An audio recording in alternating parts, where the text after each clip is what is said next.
I cut parts of the body out, one part, vagina, and assumed that. Why, I don't know. So what did it taste of? When's the last time you had a nice roast pork? A while ago. I don't think you're going to eat it again, are you? Disclaimer. In this chapter, we will be discussing sexual abuse and the murder of a number of young adults and young children. Details may be triggering for some listeners. This will be the only warning. Please do not listen if you are sensitive to this topic.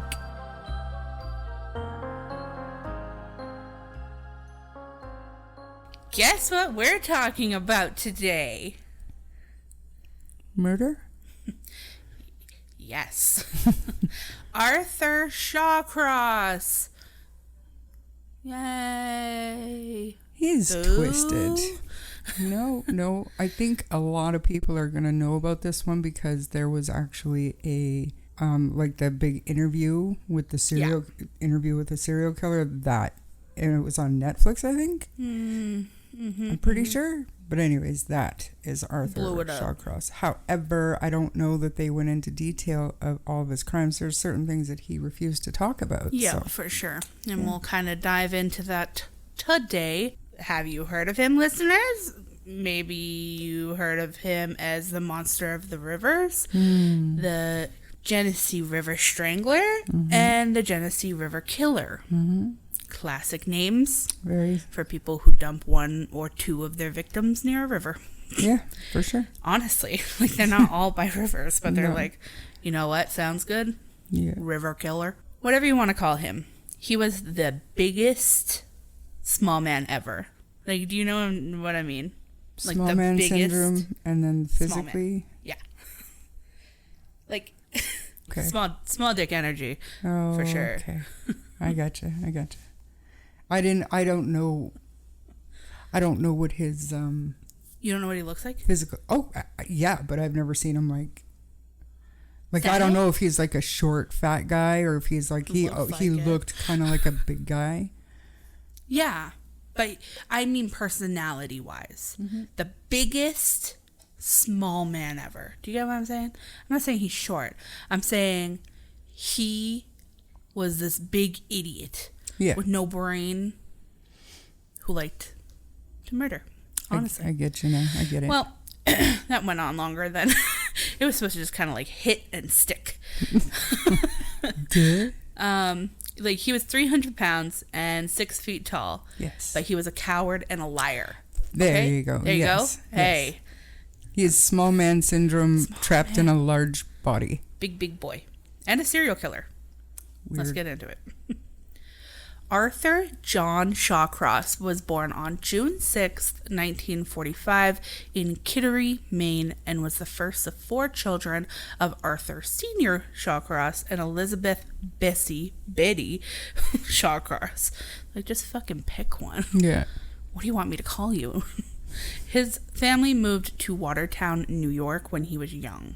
Shawcross said throughout his childhood he was a frequent bedwetter, and later on, he claimed that his mother performed oral sex on him for several years, starting when he was aged 7, and that during junior high school, he had sexual relations with his sister.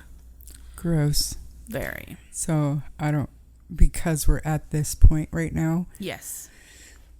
I'm going to bring it up and you can say if you hit on it later on, but when he was, I guess, re-examined by a psychologist and hypnotized and all this shit. And then they tried to bring that up in a appeals hearing. Dorothy Lewis was and I've mentioned Sister? her. No, she was a psychologist. And I've actually mentioned her in other episodes at Ted Bundy and then also the Gannon Stalk. Yeah. Because she was like the sole witness that the defense called for Letitia. And this woman she's a quack. And she had a documentary made about her. It was called Crazy Not Insane. Oh, yeah, I know you mentioned her. Yeah. So anyways, this is the psychologist that I talked about before that actually, quote unquote, hypnotized a serial killer. And you could tell that he was just playing her. It was ridiculous. Yeah. But she was eating it up. It was like, how did you get your degree? But I digress. She probably just wanted to be the one. Yeah. You know what I mean? Yep. But allegedly his mother was overbearing and would sodomize him with foreign objects as well. Despite intelligence tests that determined him having an IQ of 86, which is like lower than average. Shawcross received A's and B's during his first 2 years of grade school. When he was 9 years old, Shawcross's aunt performed oral sex on him, again, allegedly. When he had sexual relations with his sister during middle school and junior high, his mother threatened to castrate him when she found out. So do you think he's lying about that? That But he maybe not. touched his sister? Did his sister come? Like, I don't know. Yeah, Did his sister come forward? No, I don't think. Like, would you if you were his sister come forward? I wouldn't. So, like, who knows? Maybe I would. That's the problem. If somebody right? like offered me like a good chunk of change for my interview, For interviews? oh, sure I would. I mean, yeah. Who knows with any of these guys? They're part of their pathology is that they're liars. Yeah, I was gonna say maybe he could literally just be a psychopath. Mm-hmm. He had a reputation of being a bully and a rebel in school, and he usually opposed rules in violent ways. He dropped out of high school in 1960 around the age of 15. Seems pretty common with these serial killer kids. Well, yeah. I guess he wasn't a kid. Whatever. Mm-hmm. In April 1967, at age 21, Shawcross was drafted into the United States Army. At this time, he divorced his first wife and gave up his rights to their 18-month-old son, whom he never saw again. The end. Wow. Kidding. Imagine that was like the end. Well, he never saw again. The end. That's it. He hasn't killed anybody yet, so. No, I know, but it's like the end. The end of a he was normal life, I abused, thought you and were then going he for. never seen his kid again after going to war. In fact, he hardly saw combat, actually, if any at all. Though he liked to brag about his victims of war, the typical head chopping, shrinking, and whatnot, I would guess. And if you guys don't understand kind of what we're hinting at there, go back to the Mike and Richard Ramirez chapters. Yeah. Because they're good and gross. After the war, Shawcross was stationed at Fort Sill in Lawton, Oklahoma as an armorer. I'm a chunky girl, so like no shade, no tea, but I'm guessing he was in this station as he was 300 pounds. You know what I mean? Yeah. Like he was like, yeah, combat. Like, yeah, I don't believe you. Yeah. Moving on. His second wife, Linda, experienced several aspects of his disturbing behavior, especially his penchant for starting fires. Me too. Just kidding. An army psychiatrist told her that Shawcross derived sexual arousal from setting fires. After his discharge from the army, Shawcross moved with Linda from Oklahoma to Clayton, New York. Linda would soon divorce him, after which he began committing crimes such as arson and burglary. Shawcross's offenses earned him a 5-year sentence at Attica Correctional Facility and later Auburn Correctional Facility. After serving 22 months, he was granted an early release in October 1971, in part due to his role in the rescue of a correctional officer during a prison riot. Wow. What a hero. What a guy. Shawcross returned to his hometown of Watertown, New York, eventually getting a job with the Watertown Public Works Department and marrying for the third time. How the fuck did he get 3 wives? Right? Like, I mean, was it Slim Pickens back then? I don't know how to put this like the nicest way. There's really no nice way to put it, but if you look back in that time frame, there were a lot of like even really beautiful women that were just hooked up with these gorillas. Yeah. And being abused and mistreated by said gorillas. I mean, That's true. I don't know, women, their purpose in life was to have a husband and to take care of him. So Yeah. Women notoriously date down, and men notoriously date up. Yeah, fair enough. Coming from a woman. Coming from this side of the fence. On May 7th, 1972, Shawcross lured 10-year-old Jack Blake into a wooded area where he sexually assaulted and killed him. Blake disappeared near his apartment and was familiar with Shawcross, who had taken him and his brother on fishing trips several times prior to the murder. Because of the suspicious circumstances of the fishing trips, plus several conflicting stories he gave her when she confronted him, Blake's mother suspected Shawcross of being involved with her son's disappearance, but the police didn't believe her theory at first, and a body was never found. She was pretty sure that Shawcross had taken the boy fishing as well, like when he went missing, so it's too bad that the police didn't listen or do their job. This is interesting to me because I think I might be mixing it up with another story.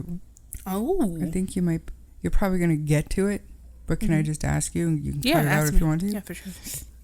Was his body found in the river or near the river with the body of a little girl? Or did he have two other murders that are I won't chosen? answer you fully, but I will say that I believe you are thinking of the right one. Yeah. Okay. Yep. Let's get into it. All right.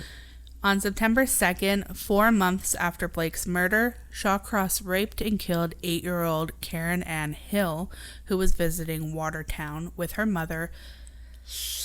Now, it could be Helene, could be Helen with an E on the end. I think, actually, Ellen. I've heard this. Helene. Helene?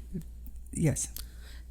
I was like, could be Ellen, it could be silent H, silent E at the end. Helene for the Labor Day weekend. So, the gist of that was Karen and her mom are visiting the area for Labor Day. Her body was later found under a bridge crossing Black River. Since he fished under the same bridge, Shawcross became a suspect in her murder, and Detective Charles Kibinski, I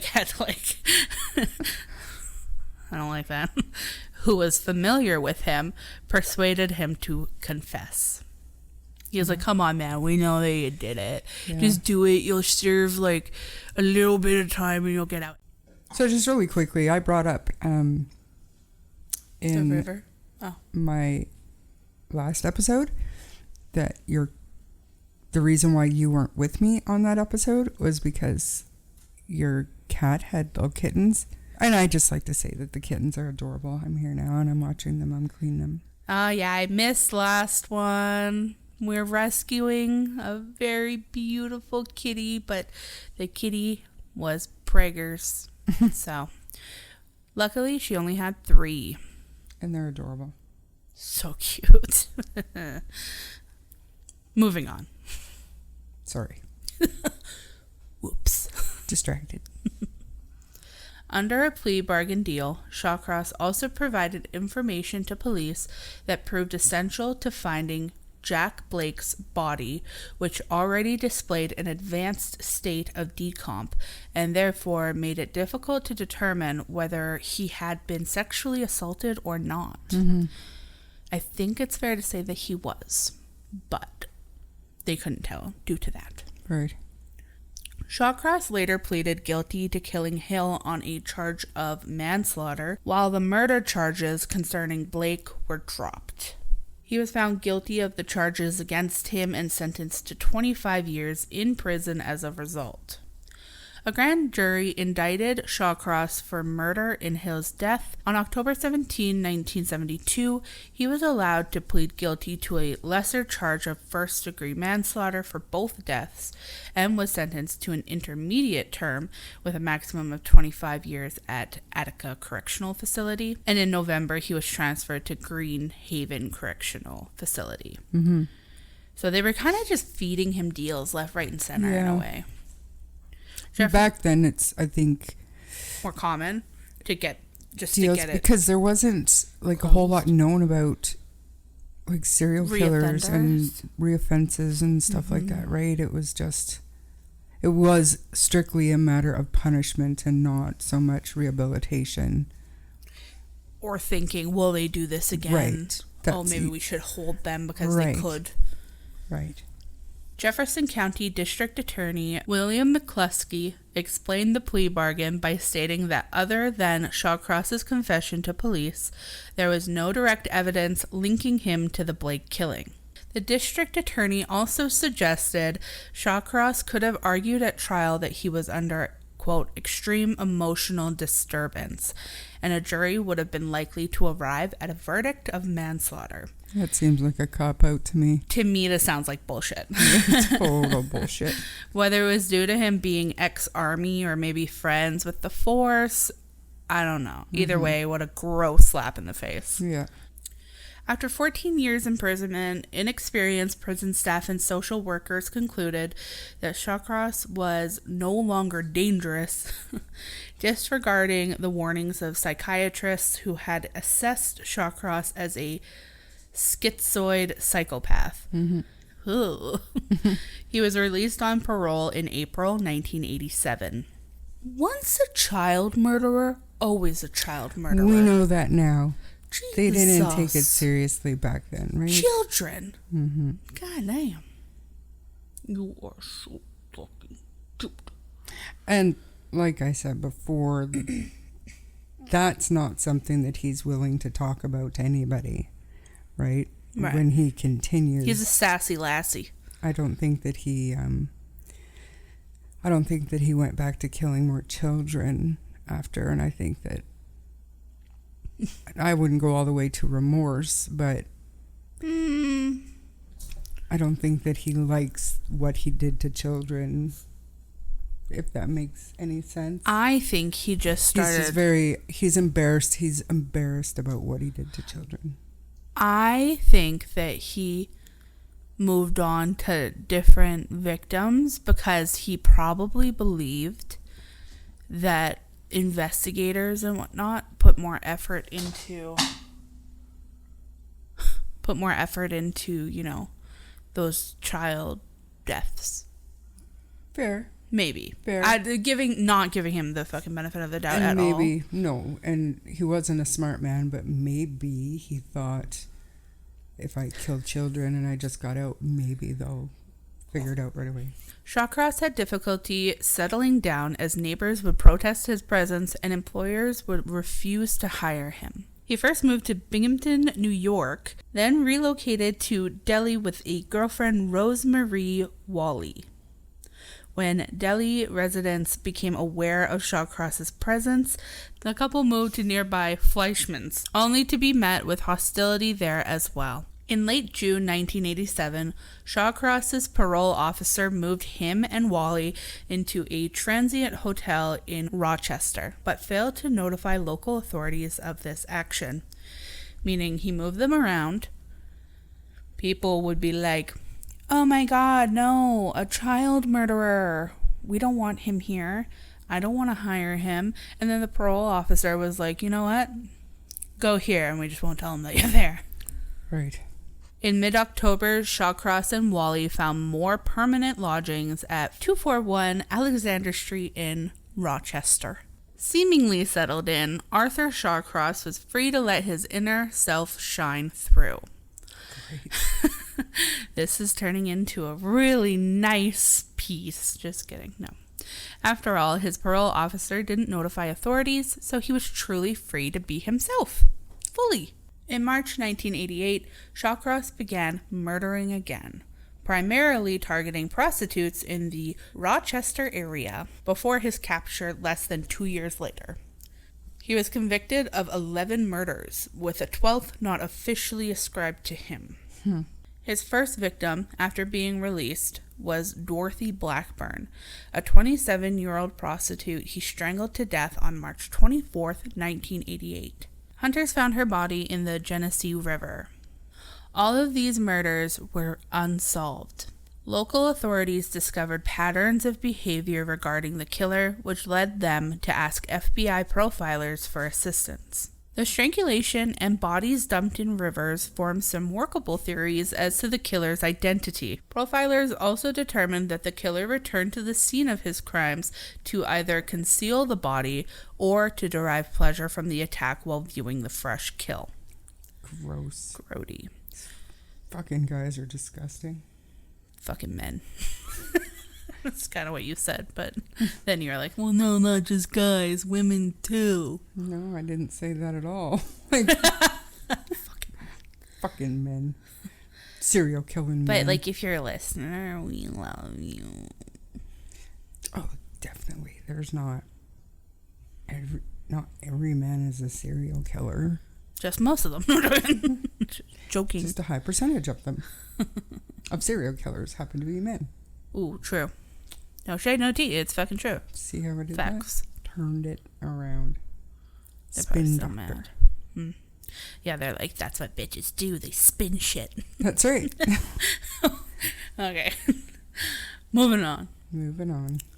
3 more bodies turned up between December of 1989 and January of 1990. All were young women and all were prostitutes. Authorities ran criminal background checks on possible suspects, but Shawcross's previous records were sealed, which meant they didn't show up in any checks. Just imagine. How How is do that they okay? live And I mean, with themselves? you don't hear a whole lot about things changing due to the Arthur Shawcross case.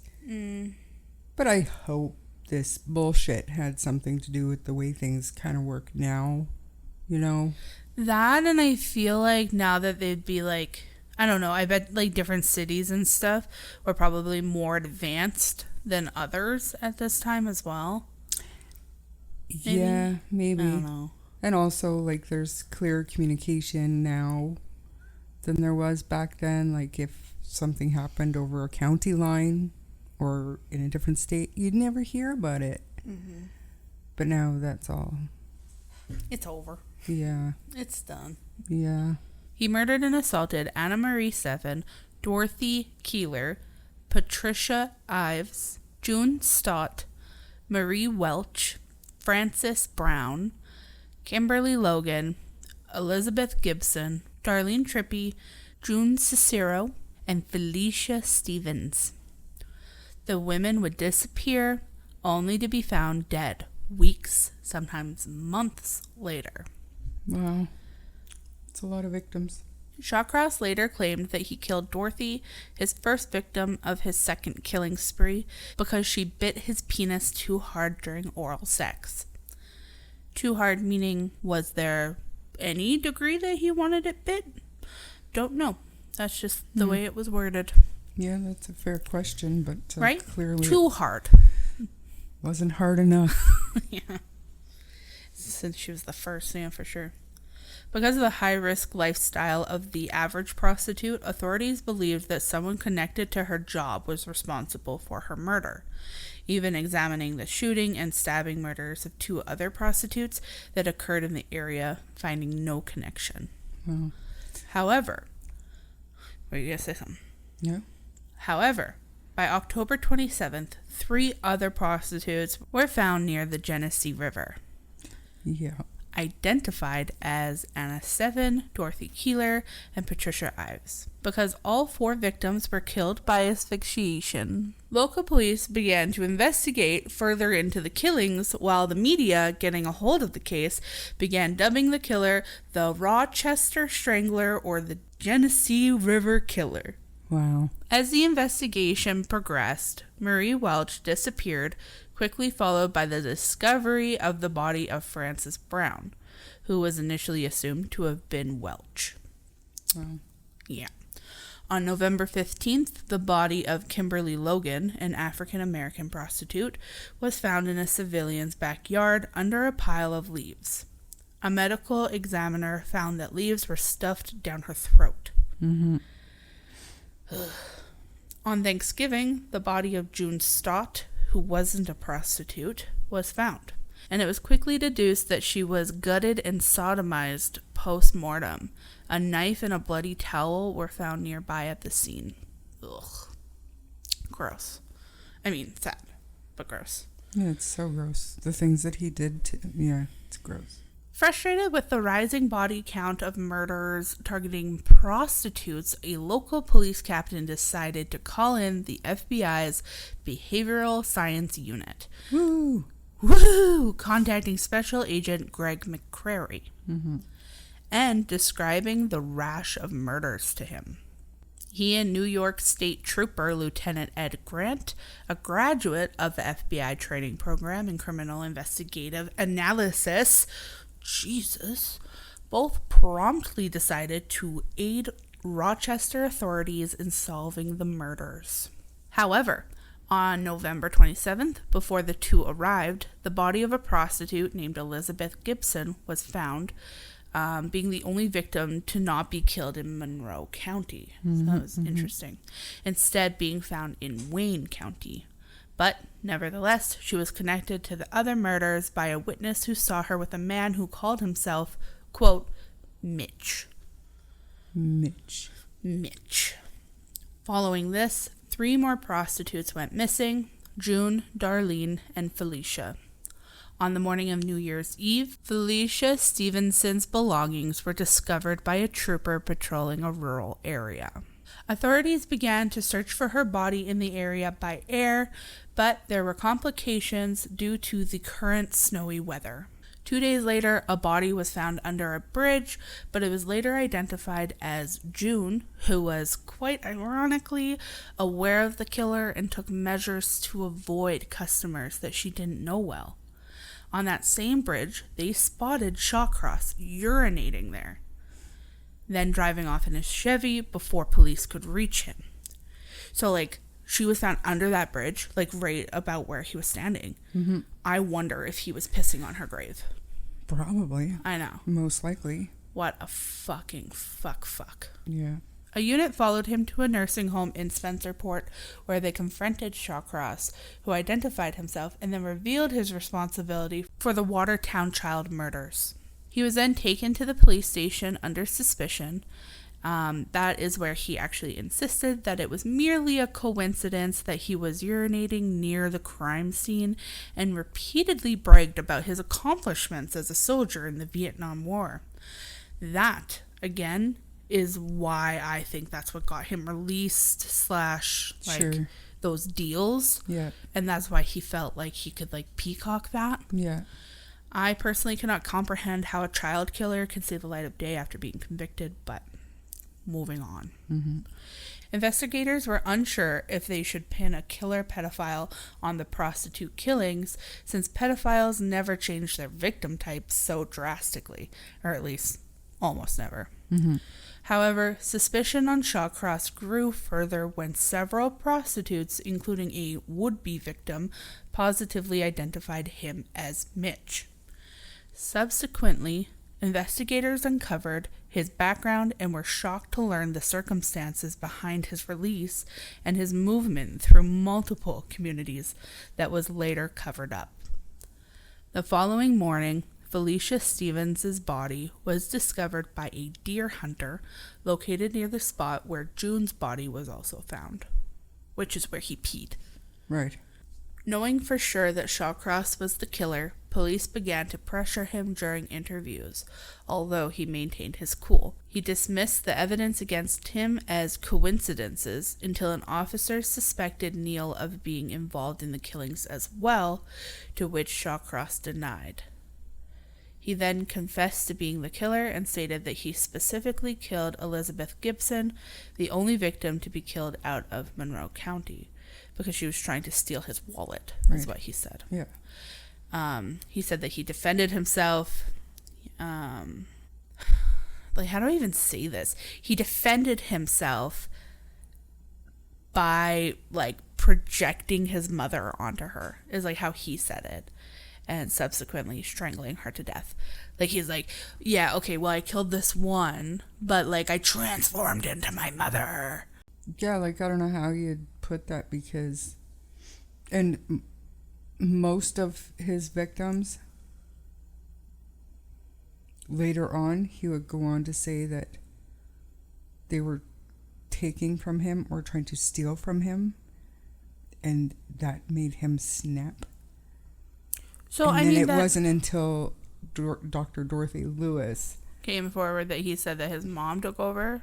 yeah, his mom's personality just like possessed him, and it was that. So that's a good way anger. to describe it, though. Like, literally, he's saying that this Elizabeth was trying to take his wallet, and he defended himself. And now he's saying it's because of his mom. And all the trauma that she caused with him, like in those moments of rage, his mother would like possess him, and he would almost mentally transform into her with all of that rage, and then whatever she used to do to him, he would unleash on his victims. Again, good way to describe it, because like So the only way says- I could is with like he projected his mother onto And them. so says Dorothy Lewis years later, right? That's all bullshit. Allegedly. No, I don't even think you no. could say- no, it's bullshit. You gotta, like I said, you gotta watch it, and you'll be like, she What a really bat. believing him? And she is. She's just, this is great stuff.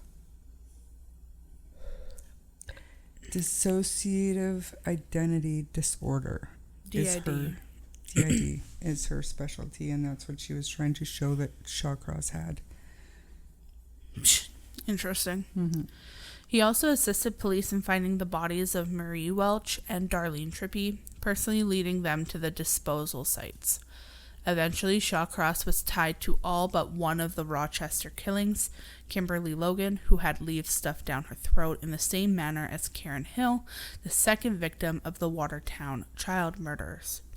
But Shawcross denied ever killing her, although some investigators believed he was responsible for Logan's murder, which, in my opinion, is, like, for sure, he had to have done it. Yeah. Like, come on. In the end, Shawcross had a court stenographer write down a 79-page-long formal confession. Retired detective Robert Keppel has argued that the detectives investigating the case over-relied on the concept of an MO. Modus operandi. Did I say that right? Yes. And Okay. I'd like to say that Bob Keppel was involved in the Ted Bundy and instrumental in catching the Green River Killer as well. I mean, Arthur Shawcross is like a big one too. Yeah. So it makes sense that he like came in. So yeah, he argued that the detectives investigating the case over-relied on the concept of the MO, at times searching for multiple suspects due to small differences in the profiles of each victim. So almost like overlooking the fact that it was pretty obvious that he committed that murder, but because there was just like one or two different things, they were like, Right. They weren't we have connecting another them one. yet. On January 5th, 1990, 2 days after June Cicero's body was discovered by aerial surveillance, police arrested Shawcross. So again, where he was urinating on the bridge over Salmon Creek is where they found her body. So, for sure, he's just an evil, vile man that was attempting to pee on his victim. Yeah. Probably knew that the police were in the area searching too. Like, You would think. like maybe he did it like even as like being like, can't catch me or something like that. Right. Fucker. In November 1990, Shawcross was tried for the 10 murders in Monroe County.